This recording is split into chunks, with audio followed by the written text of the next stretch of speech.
Zay ny amin'iny fa isokatra amin'ny fomba ofisialy manomboka rapitso 9 aprily ny fametrahana ny antota taratasy filatsako vidiana ho ben'ny tanàna sy mpanolotsaina.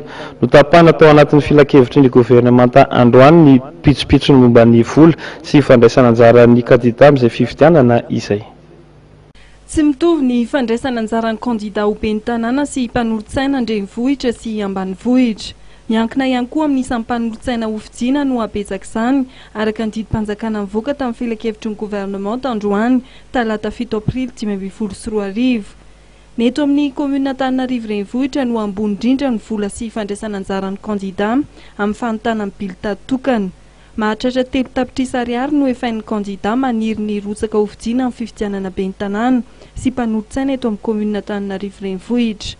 Ho an'ny tanan-dehibe hafa dia miankina tanteraka amin'ny abetsaky ny mpanolotsaina ho fidiana no sara ny fandraisana anjaran'ny kandida.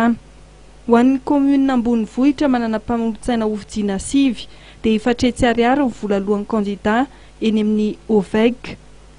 7 ariary kosa ho an'ny tanàna manana mpanolotsaina ho fidiana 2.20.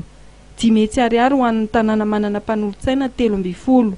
Mahatratra 5 ariary kosa no arotsaka ho an'ny kandida eo anivon'ny tanan-dehibe ahitana mpanolotsaina ho fidiana 5.20 ary 2 tapitrisa ariary ho an'ny komuna ambonivohitra manana mpanolotsaina ho fidiana 7.20.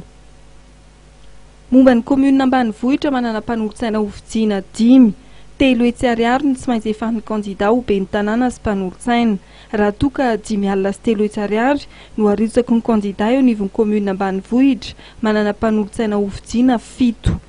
Akoatra io vola efainy io dia tsy maintsy mahafeno ny antota taratasy rehetra takiana amin'ny fifidianana ben'ny tanàna sy mpanolotsaina ny kandida vao afaka raisina eo anivon'ny OVEG ny antota taratasy filatsahana ho fidiana.